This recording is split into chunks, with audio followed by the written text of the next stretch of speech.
Hi, this is Jeff Lockridge, Vanderbilt sports writer for the Tennessean. I'm here with columnist David Climer, and we're talking Vanderbilt basketball. Already, It's going to be a short conversation, right?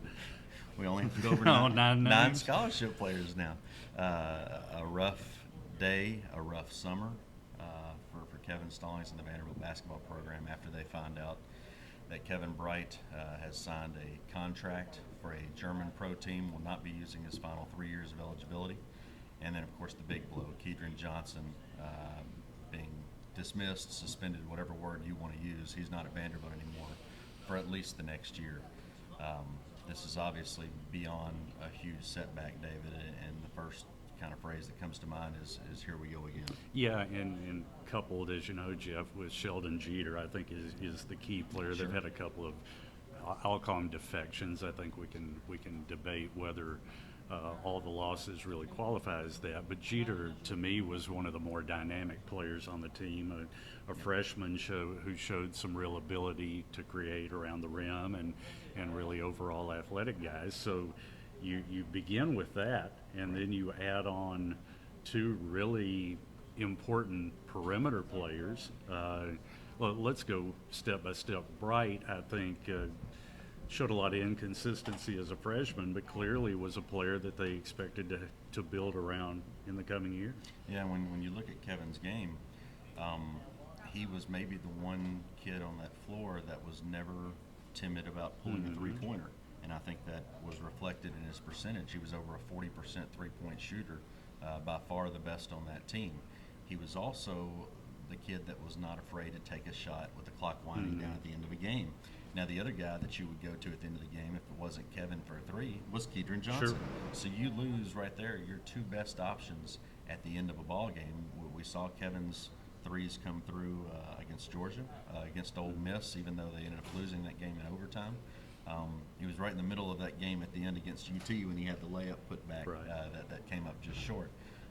But if you didn't want the ball in Kevin's hands, you wanted it in Kedren's hands, as you did throughout the game. And now without Kedren running the show, that they fall back on Eric McClellan, a guy who hasn't seen a minute yet for the Commodores. And Johnson was the guy who could create his own shot. That's correct. On a team that really struggled to do that. He didn't have to come off screens. He great off the dribble, could take it inside, had developed more of an outside shot, I think, in his second season with Yes. the Commodores. So I think that's a huge loss. And it was not, on paper at least, this did not figure to be a great Vanderbilt team next season anyway. Right. And then you start subtracting these guys that are gone. What are you left with? 9 scholarship players and really not a whole lot of proven scorers. And here's the thing: it wasn't going to be a great team, but it was going to be a step up. It was going to be a step in the right direction. It was going to be a team that I think people were looking at as, these guys, maybe they could finish as high as 5th in the SEC, 6th. Could make a run and possibly compete, get an outside shot at an NCAA tournament berth if they show the same kind of growth over the course of this coming season that they showed last season. Now I don't see how that happens. Yeah, I don't know what the upside is. Now the challenge for Kevin Stallings and his staff is to get out there and recruit. They have Yes. an empty recruiting class from, 2012? I Yes. guess that was the one that started with 3 players, now 0. And no commitments so far. I know they're in on a number of players, but what do they have? 4 scholarships, 5 to give now? Oh, they could have more than that if they wanted. I mean, Odom and Fuller will be seniors and leaving. Siakam, they could decide he could be gone after this year because he's a redshirt junior, so he could graduate and not come back. All kinds of spots available. I think Kevin I talked to last night, David, and I think he says they're going to go with at least 4 or 5 guys if they could get them. This was a class that back in the spring maybe looked like it could only be 2 deep. Yeah. And now it's all of a sudden this big class. They need help at every single position, because you can't automatically assume that Kedren Johnson is coming back next summer, although you'd love to, and get 2 years together with him and Eric McClellan. Now, the debate's going to be, is Kevin Stallings going to survive this? I think you and I agree in the near term, certainly. I don't think he's under significant pressure from anyone on campus. I talk to fans, you do too. There's some disenchantment there. But given the background and given the run that they had over the last handful of seasons, he's going to be given every opportunity to get it back and rebuild it. Some fans are going to question whether that's the right call or not, but how do you see it? Well, Do you see him under significant pressure? we both know Kevin's personality, and he's one of the most resilient guys out there. He's not just going to say, well, I'll throw in the towel. Yeah. I'm not going to take all these remaining years on my contract and this nice chunk of change that I'm making every year.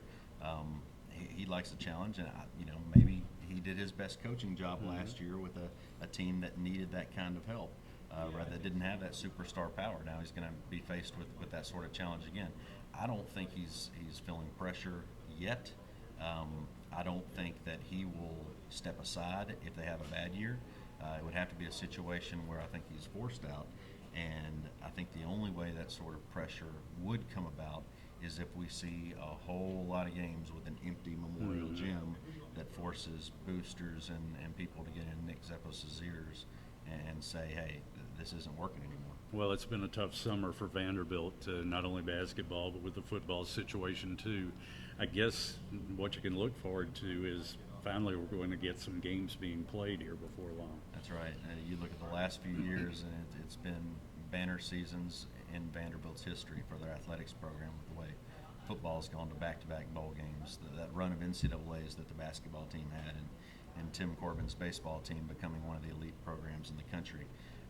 You'd like to, if you're Vanderbilt, just to erase this summer somehow, but there's no way to do that, and it's the opposite side of that successful coin. Now we've had a very tumultuous summer with a lot of difficulties and bad news. So the idea of the Commodores getting back on the gridiron, getting back in the gym and just playing some ball is probably pretty good news right now for Vandy fans. Yeah, that's how it looks from the Tennessean. For Jeff Lockridge, I'm David Climer. Thanks for joining us. Thanks.